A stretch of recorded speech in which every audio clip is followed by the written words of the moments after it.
Welcome to the Work Positive Podcast with your host, executive coach, and culture architect, Dr. Joey Faucette. Discover strategies and tactics that work positive as Dr. Joey talks with industry leaders who create a positive work culture that attracts top talent and reduces team turnover. Discover how you can create a work positive culture that increases productivity and profits. Here's your host, Dr. Joey.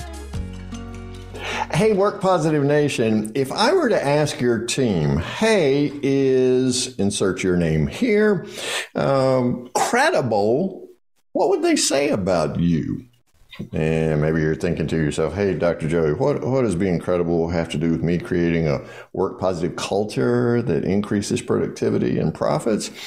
Well, today's guest is going to tell you exactly what credibility has to do with creating a positive work culture, a place where you want to work. He interviewed 500 thought leaders, not just 500 people on the street, 500 thought leaders about credibility. And then he wrote a book called Credibility Nation, and it will help you, I promise, attract top talent and reduce team turnover in your positive work culture.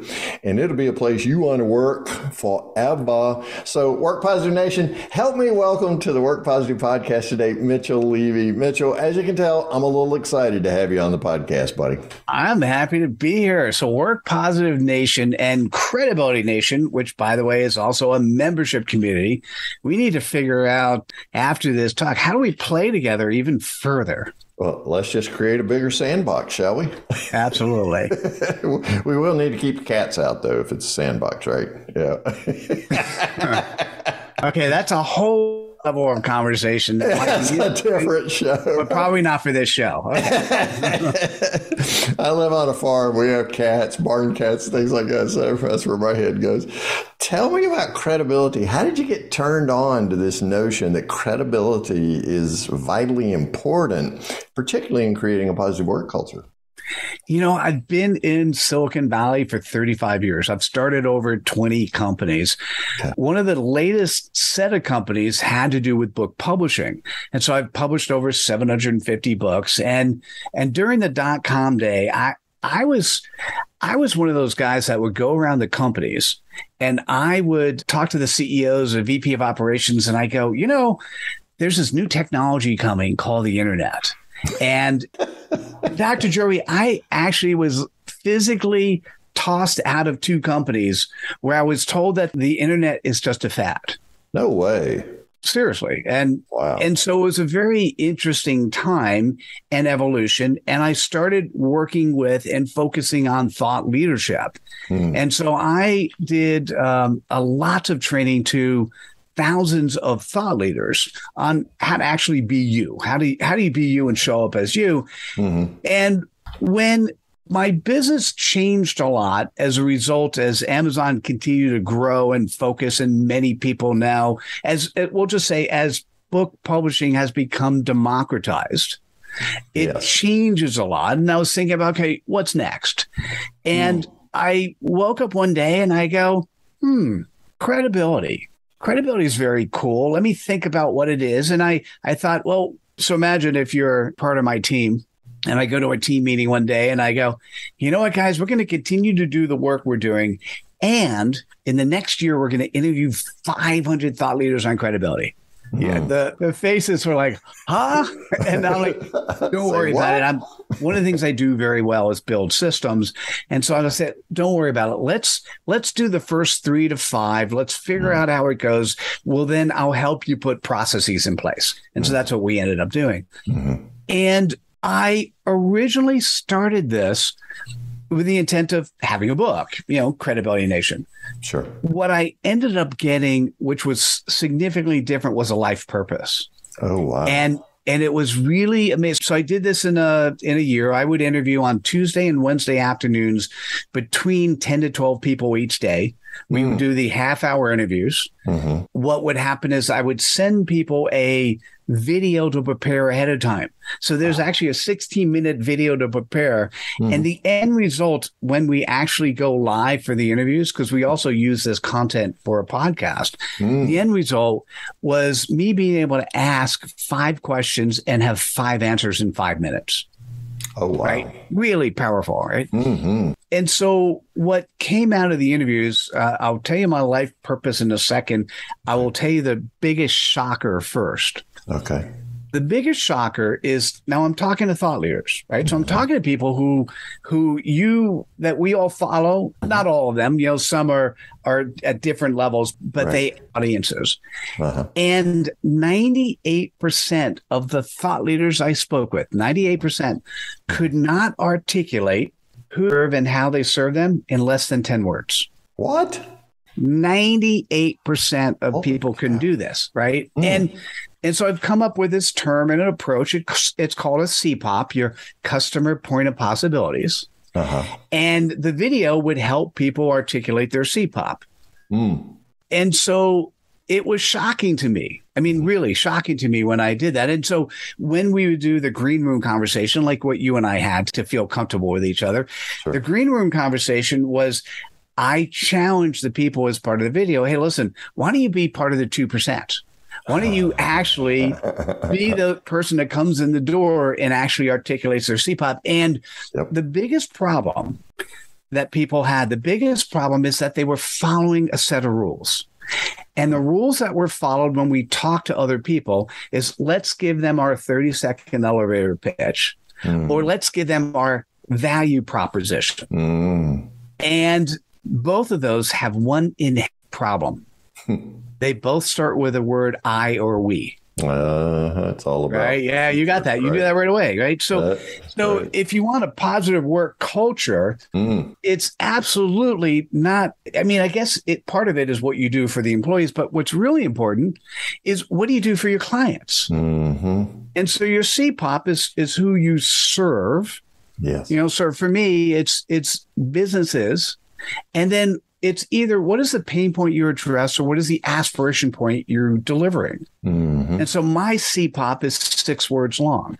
Businesses increasing ROI with operational credibility.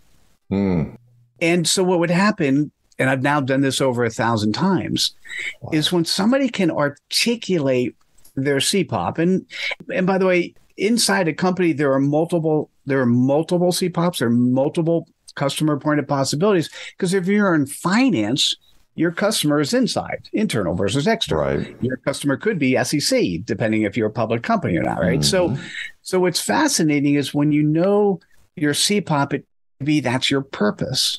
And if you could articulate your purpose and wear it on your sleeve because it's less than 10 words, guess what happens? People know you for who you are, and you can enjoy yourself that much more, because when opportunities come your way, when things come your way, you've got this container you live in. You got this, I typically call it a playground. Your CPoP is the playground you play in. And then you could tell whether or not, sometimes I'd call it sandbox, but now every time I use the word sandbox now, I'm going to think about cats, using the sandbox. I'm like, I can't use sandbox anymore. Thanks for ruining that for me. Sorry, I destroyed that metaphor for you. So what happened is I came up with this concept called a CPoP. And then what I realized, Dr. Joey, was, if 98% of thought leaders can articulate their CPoP, and by the way, I realized that I could train people how to do this. I've got a 1-hour course that helps people articulate their CPoP. If I could train people how to do it, and 98% of people can't today, that just means we've been taught wrong. If something is teachable and people don't do it, and that means we have to forget the I and the we and focus on who do we serve. So we focus on servant leadership. And if we focus on servant leadership and we focus on the customer we're serving, then it becomes really easy. So if it's teachable, that also means, well, what else did we not get taught? And so that's all of a sudden, it was about 11 months into the 12-month interview process, I realized my bigger purpose. And I'll show you a picture I have on the side of my desk to remind me. It's to tip the scale between those in the world that are credible. And I think we're losing at the moment, between those that are credible and those that are dubious. And so that's in doing the interviews, that's what came out. And now I'm in deployment mode. Yeah, because as you just said, there's a large playing field out there for you because we are losing. So define credibility for us. I mean, what does it look like? What does it smell like? How do I know someone's credible, particularly when I'm in HR or I'm a small business owner and I'm trying to attract top talent to my company? How do I sniff out credibility? So, by the way, you've got about 5 questions in that one question. So first, let's give the definition. All right. Credibility is the quality in which you are trusted, known, and liked.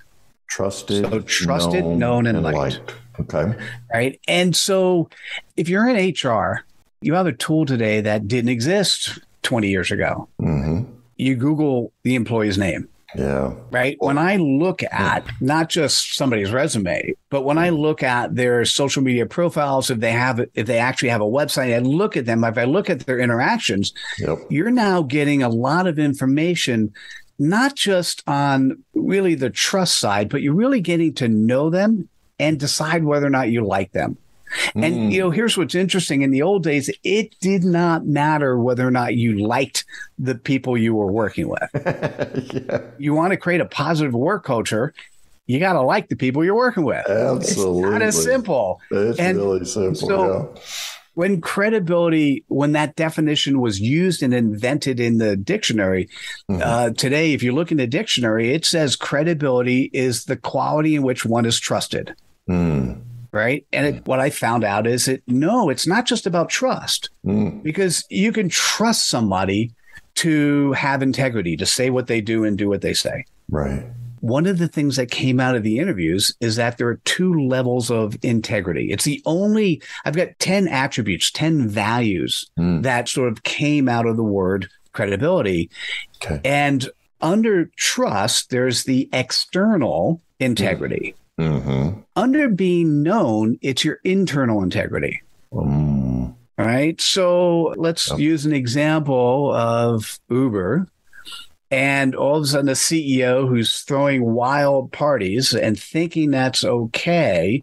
And subsequently, the company had a significant problem. That, to me, is internal integrity. Yeah. Recognizing that what you do in your personal life and offline affects overall the company is an important element.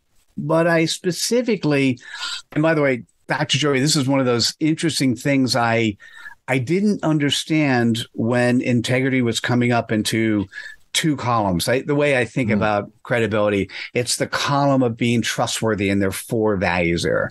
There's a column of being known, and there are 4 values there. And maybe what we should focus on, there's a column of being likable. And actually, I have 2 values associated with likability. We could talk about that. When I came up with the research, I didn't realize that integrity was external integrity and internal integrity. I just knew that integrity was important enough that it needed to be there twice. And it was one of those things, and this is what you want for your entire workforce. I was having a conversation with somebody, and they actually said, Mitchell, she was someone who focuses on joy. She goes, Mitchell, do you realize that happiness is on the outside and joy is on the inside? And I'm like, oh, powerful. No, I didn't realize that. And I woke up the next morning and I realized, do you realize that in integrity associated with being trusted, it's external. Integrity in terms of being known as internal. So if you're in HR, you not only need to know how somebody shows up, whether or not they're trustworthy, but you also need to get to know them a little bit more. And you can get to know them a little bit more of what are the circles they play with? What are the things that they do? Are there things in terms of what they've said that are not in alignment with the overall goals and mission of the company? Oh, wow.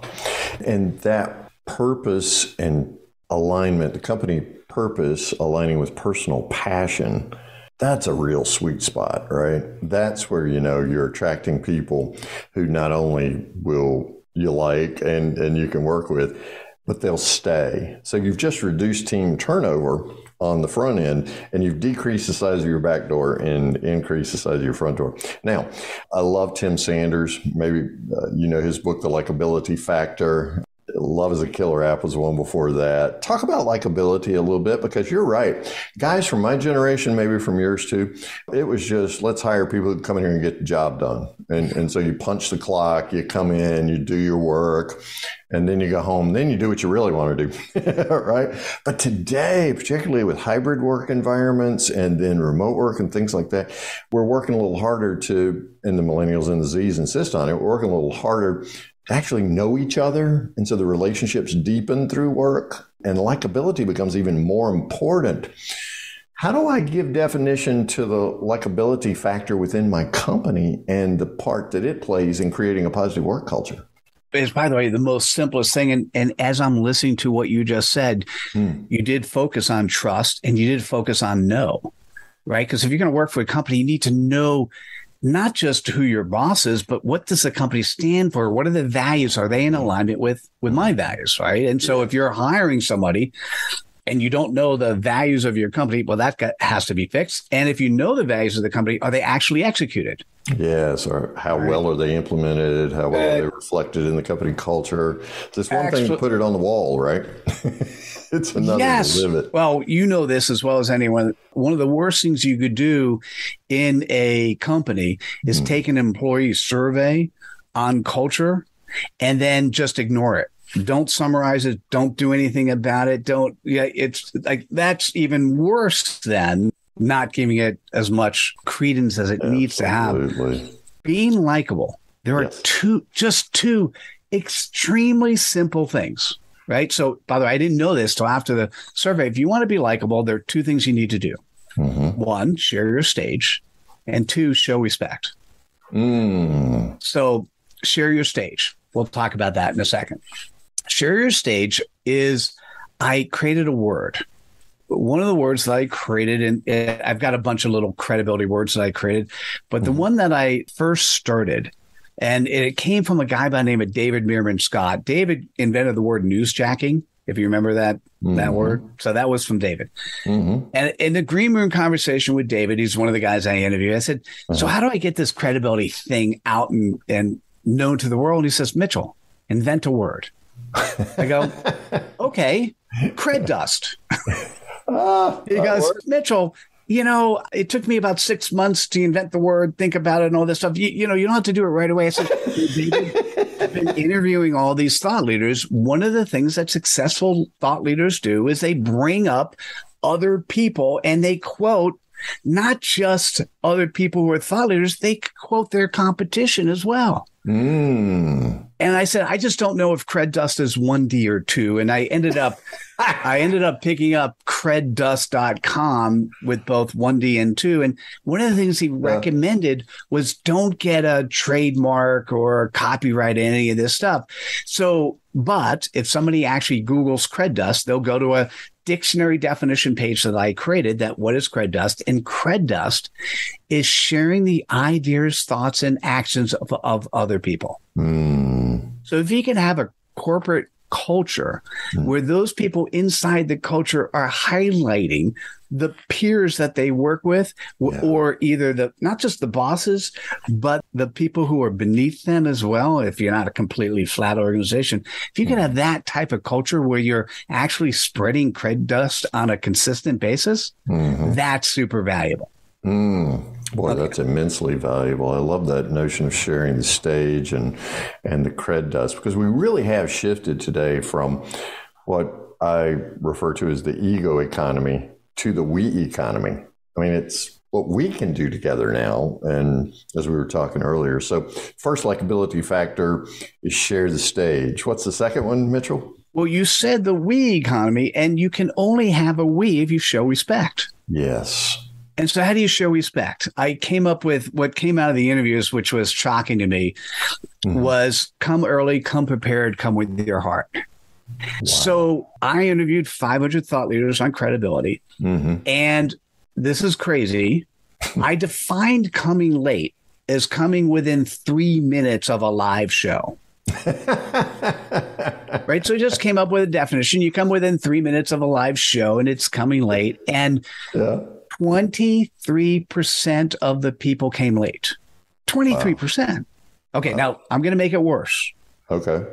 4% of the 500 thought leaders, this means 20 people, came after the start of their live show. Ooh. Like, huh? Wait, Yeah. Say it again, Mitchell. Right. So we had a live show starting at a particular time. 20 out of 500, 4% came after the start time. Now, this is because that's how they were trained.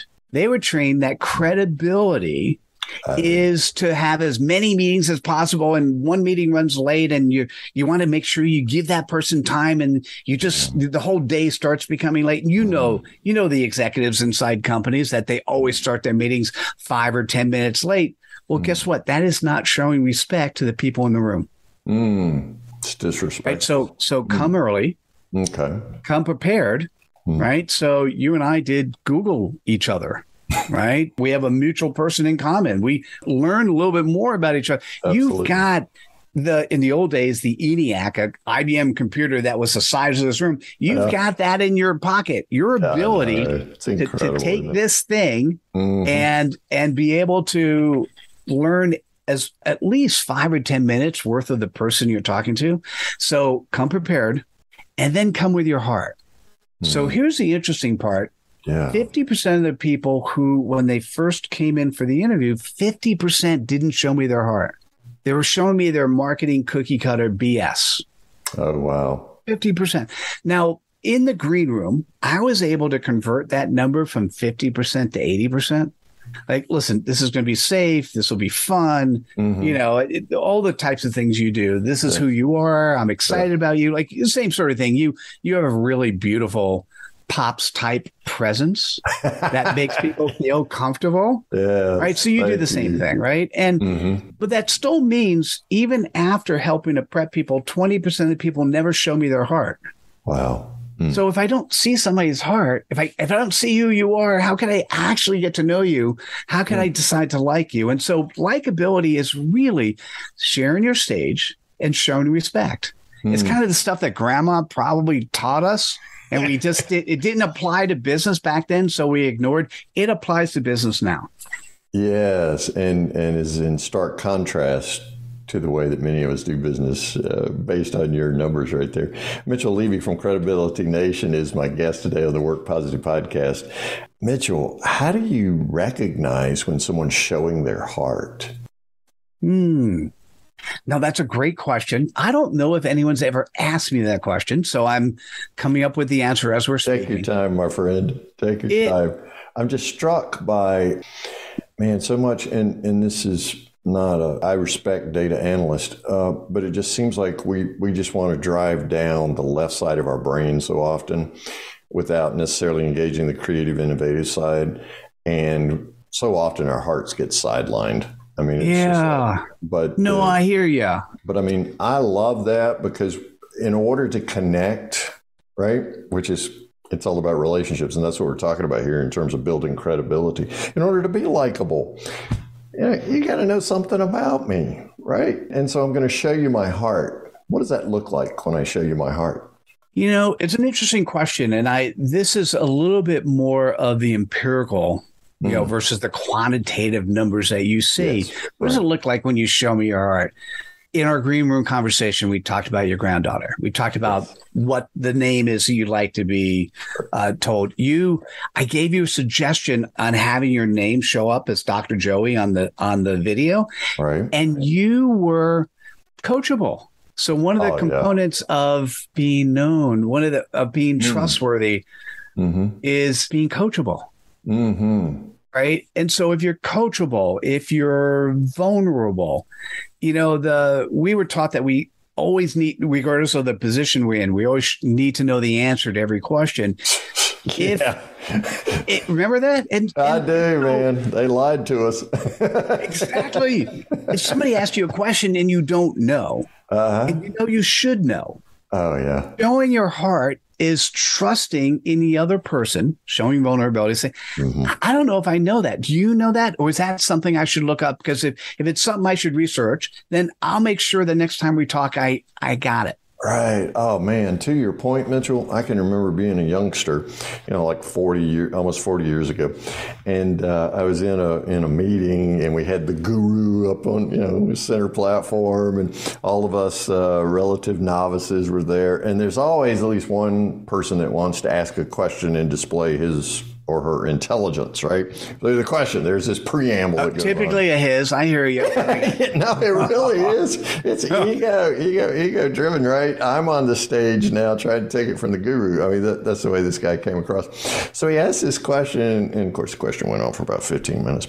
And the guru says, and this was formative for me, to your point, the guru says, I'm not smart enough to have thought about that before, but I will find someone who has, and I'll get back with you. Nice. And I heard that, Mitchell, and I went like, hey, if that dude who has a storied career, right, and is regarded as a guru and an expert in his field, if he can do that and be that honest and transparent about it, it's okay for me to say, I don't have a clue, right? Nice. But I know somebody, I can find somebody who does. So, man, to your point, that's really showing your heart. So the things that are popping in my head right now is a vulnerability and a transparency that brings about authenticity in the relationship. Yeah. How do we create? Those are elements of credibility that when you're actually truly listening, you're also feeling. So how do you show your heart? You feel that it's the right answer, right? But no one's asking me that question, so that's the first words I'm going to say. Haven't been asked that question. That's a great question. It doesn't mean I don't know the answer. And I think I've given a good enough answer, because what it did for you is you started bringing in other values of credibility that you were feeling. And by the way, phenomenal story. Marshall Goldsmith, who is, I'm one of the 100 coaches in the Marshall Goldsmith's organization. And Marshall, what he'll say, if he's asked a question that he doesn't know, his response is not an expert. Right? Because if you're at the top of the pier, you're the CEO, and somebody asked you a question, if you make a decision to answer that question when you don't know, they're still going to give you the credibility and the thought of being the expert. And it is so much better to spread cred dust and look to other people in the organization to support you. Yeah. Oh, man, that's so true. Well, if I try to BS my way through an answer to a question I don't have a clue about, I figure people are going to figure it out about halfway through my BS, right? So I'd rather them know that I'm ignorant rather than I'm stupid. Because if I'm BSing my way through it, right, then I'm acting stupid. But if I'm just ignorant, that's just a matter of finding somebody who knows the answer. And to your point, being coachable. As we're putting together, as we have about 50 coaches in the Work Positive community, that's one of the things we look for to determine how good a coach you are. Are you coachable yourself, right? And that means you have to be authentic and transparent and the kinds of things that we're talking about right here. So, Mitchell, this conversation could go on for half a day, but I got two more things I want us to talk about, by the way, because you're just, man, I love talking with you. What are some of the challenges that you see in companies today in terms of living out of the credibility and spreading that cred dust? I'm going to say, by the way, thank you, and right back at you. Thanks, buddy. Probably the biggest challenge is we have completely been trained wrong. Right? It starts with the educational system. From educational system on, we've been trained to be cogs in a wheel. That mediocre. We get into a company. You're supposed to work for them. You build your way up to the top. You always look to your superiors as the expert. That you're going to be. You work there for the rest of your life. You have your retirement in place, and then you get to do what you want to do when you retire. Well, the current generation is saying I want to do what I want to do now. That's not enough. Yeah, right. I want to do it now. I want it all. Exactly. And the thing is, we now have tools and technology that are taking the things that we used to do in the past, and we've empowered. I know a number of 20-year-olds that their defined 8-hour workday, because of the tools and approaches they use, they get that done in 2 hours. Yeah, exactly. Right. And so they're 4 times more productive than you and I were when we were working. So if you don't know how to feed that person, and you require them to physically be there for 8 hours, and the job they do is they get it done in 2 hours, they're twiddling their thumbs, actually doing other things for 6 hours. Should you use that time? Can you find ways to potentially pay them more or use them in other areas? This is the construct behind Google saying, hey, use part of your time, right, actually do things on site, because they realize super bright people are going to get the job done quicker than we've done in the past. So as a company, how do you take advantage of that? I mean, I know as soon as I said those words, I don't mean in a negative way. How do you take advantage of the fact that you have these super bright people that are getting their work done 4 times faster, and are you treating them like the types of babies that maybe you were when you were at their age? Or are you treating them like super advanced adults that you now can do other things with? Yeah.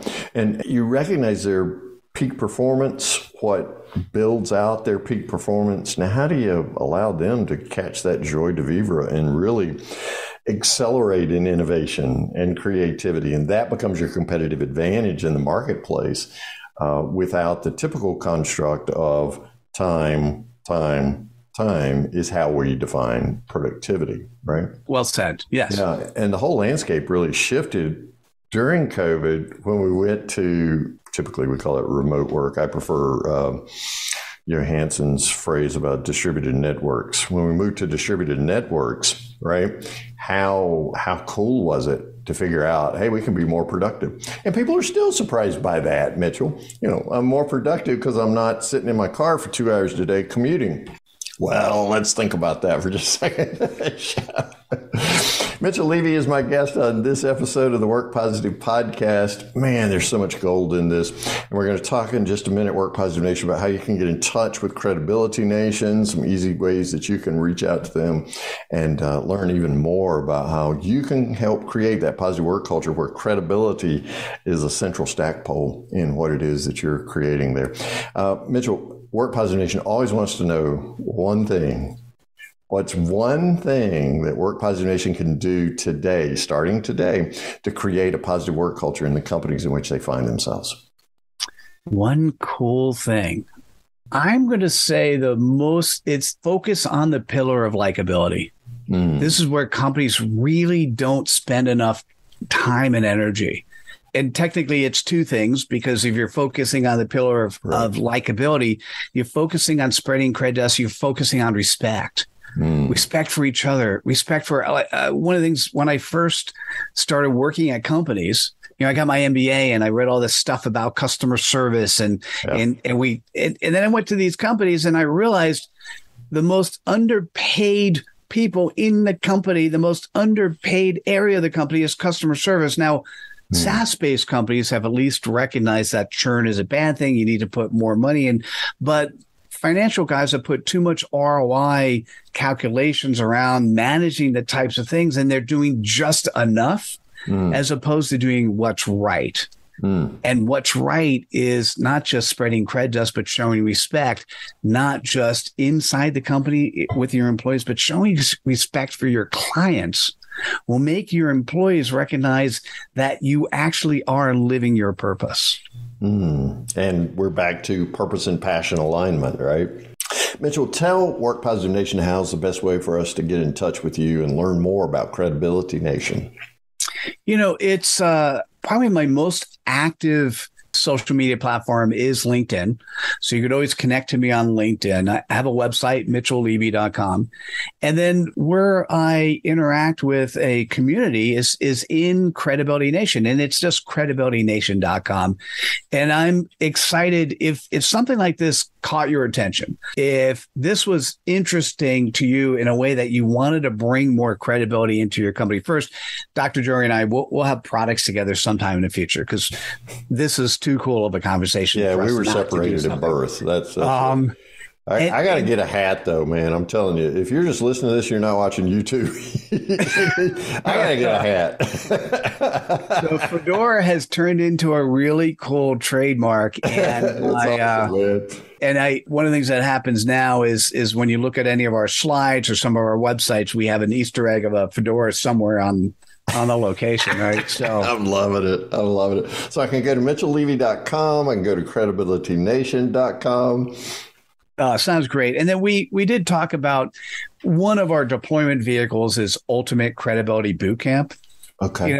And so I think when we're looking at companies, what we do there is allow people to articulate their CPoP, their customer point of possibilities, in essence, their purpose in less than 10 words. And then we help them align who they are and how they show up both online and offline. Or I like to say synchronously and asynchronously. And it's if you're in HR, it's going to be easier and easier over time to be able to get a bigger picture of the person that you're working with. And it's not just the assessments they take, but it's how they show up in their day-to-day activities. And you want those people with the types of passion and purpose that are in alignment with the corporate passion and purpose. Absolutely. And that's where the jazz is, man. That is exactly where the jazz is. When that company purpose and your personal point of passion align, you're just really off to the races. And then an 8-hour day turns into a 2-hour day, and then you get to play, right? So it's fun. Well, by the way, Dr. Joey, how cool would it be if you told your employees, hey, listen, you got to get this stuff done, and they get it done in 2 hours and they have the rest of the day off? But that's kind of interesting.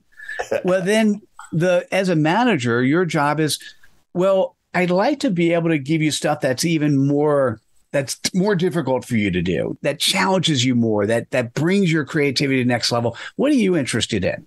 Yes. What do you wake up at 3 o'clock in the morning excited about? Right. Yeah. And that's just that's the second conversation between Mitchell Levy and Dr. Joey, right?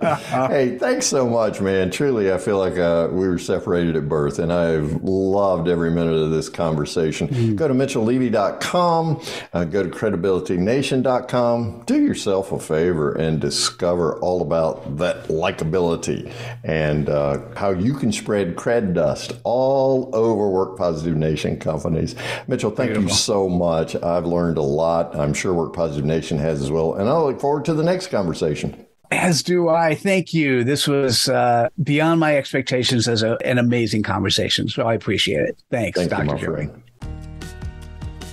Thank you for listening to the Work Positive Podcast with your host, executive coach, and culture architect, Dr. Joey Faucette.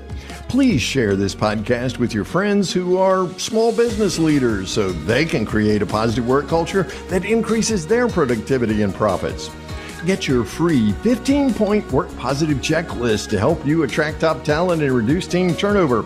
Download this checklist at workpositive.today/checklist. Remember, it pays to work positive.